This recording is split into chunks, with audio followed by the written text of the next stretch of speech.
So because this is parked on an angle right now or on a hill, it's accentuating what I'm trying to tell you more, in that this side is actually a little bit higher than the other side because of the hill. But the issue I'm having right now is that the drive shaft is too long. So that yoke, the slip yoke, is like maxed out. It's probably riding up here on the actual like end of those splines. So simple math, since this is the drive shaft's at an angle, if the rear springs compress, meaning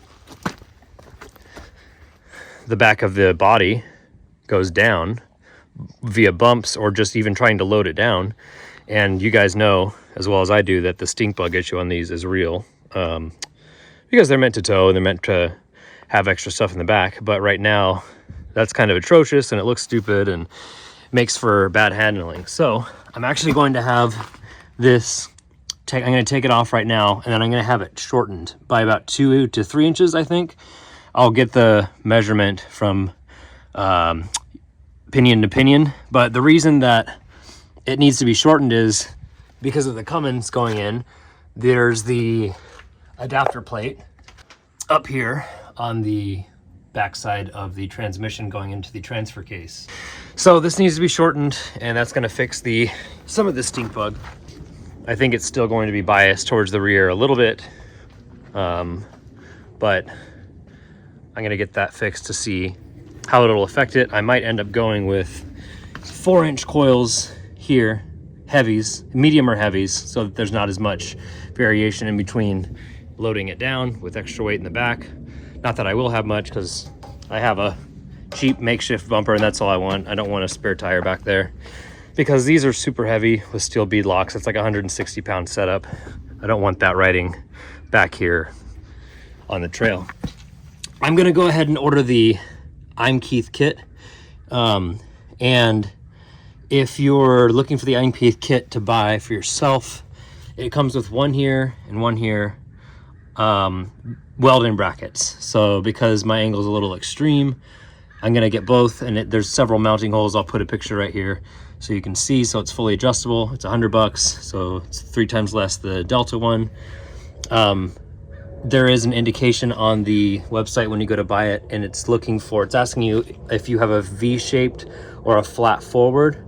I would assume this is the V-shaped. I'm not sure if it's talking about this or this, but I see that as a V-shaped. I think the flat forward is what he's talking about here. Yeah, so that would be flat if you were maybe like a 91 through 94.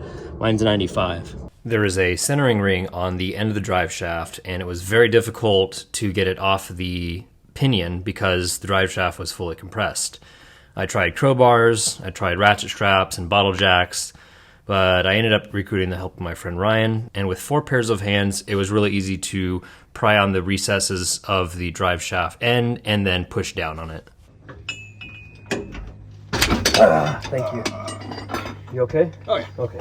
So I had about 1 3/4 inches taken off by the same guy, Jason Fleury, who did the drive shaft initially, and this is all 1/4 inch thick wall Dom tubing, and he does balance them. I forget the process. I know somebody had commented whether or not it's balanced.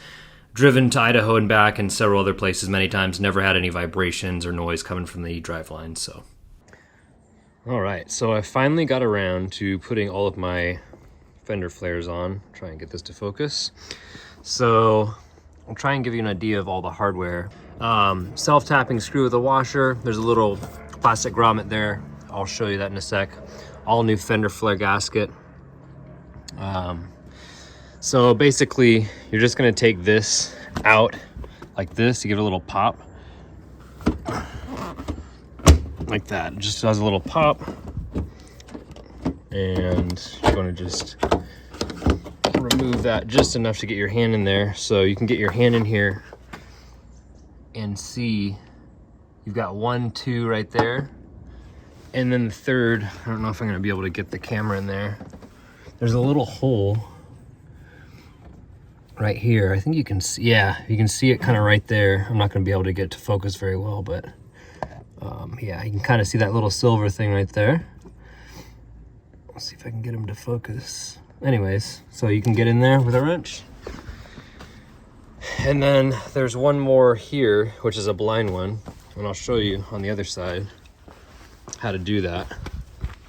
So I may or may not be using the right plastic hardware for this, but these are what I'm using for all of the blind holes, or holes that you're not able to get into.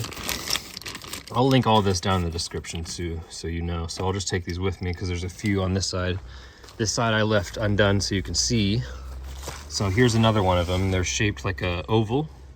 So we'll just go ahead, and I know this is gonna bother somebody that I'm not even cleaning it, but I just don't care.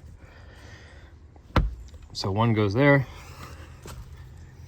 one goes here. And the reason is because these two, I can get into the cab and pull this cover and have access to them, which I did here as well. So there's two in there. And then these are the little, and I'll link those in the description as well. They're a little push pin, these and these for the blind ones. So that'll be the rear fender. The rear door, there is two brackets, and they'll go like this. One's like this, and these have to be riveted in, or I just use rib nuts inserts, but I didn't use, you don't need nuts obviously, just because I had them. So and then this one will go like this. You can tell because it's kind of contoured to the shape of the door, and that, for me, that R is upside down. I don't know why. I thought I was doing it wrong at first, but that's correct. I'm not sure why it's a little off. I think I might have messed something up, but again, I don't care. This isn't a SEMA truck, so I just like the look of them. So then there's just one, there's a retaining clip on the back end, and I actually need to get more of those for the other side. But those brackets are riveted in, and looks decent. Like I said, I think I did something wrong. So on this side, you've got two more. You've got one here and one here. So basically this center two on the back side of this panel will be push pins going into here, and then there's that one I showed you over there. It's an actual bolt. And then up here you've got the last one, which will go down here, because in order to access this you would need to take off the wheel well guard, whatever you call that metal piece. So they make that so you don't have to. So same on this one, you're gonna have one grommet here that you put a tapping screw in on the front, like so. And this just pops right back in, I think. Mine are real broken anyway, so.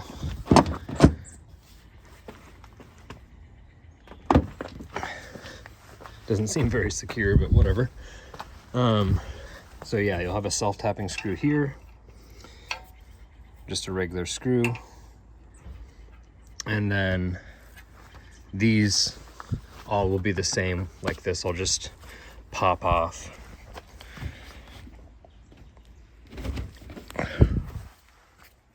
Actually, I have to get that screw there. I forgot, so before I break, everything's already broken anyways. But I'm gonna do the same on here, and I'll bring you back when I'm done. Oh, there is one more right here.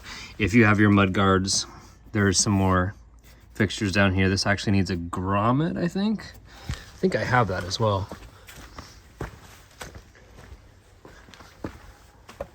Yeah, it's right here. I'll have to find the part number for that. I'll link it in the description, but it goes like this basically. This is for a tapping, self-tapping screw. So it'll go right there. Just push that in like that, boom. And now your screw will go in there. The one I'm talking about is right here. So these must be for the mud guards or something, I don't know, but I don't have them, so I might just cut some of this off just for aesthetics because it doesn't look great. Yeah. All of my fender flare gaskets I just hung like so to get them kind of uncurled. They've all got self-adhesive or adhesive tape or adhesive sides to them so that you can kind of line them up. They even have adhesive for the back part.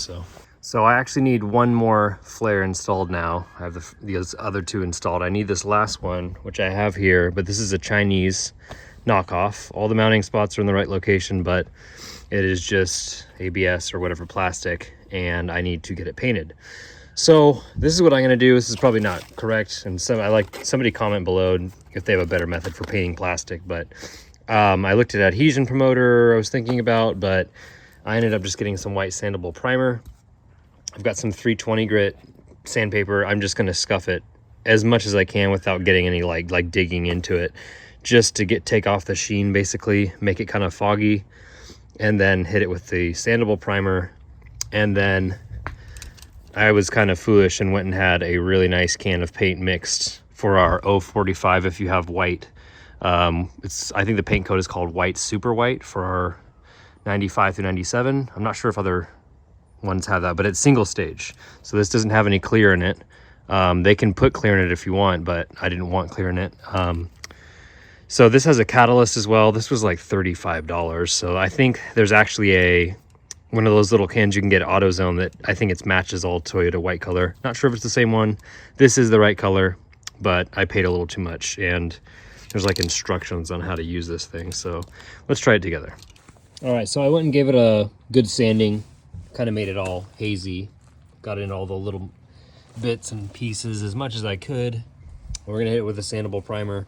Figured this would be good to show you guys, even if it doesn't turn out right, so you know either what to do or what not to do, since it can be hard to find a full set of flares on Marketplace or in other areas. So I have other ones too, just in case I break some. I have 3 other white ones and one like kind of gray or blue one. So, but let's hit it with the primer.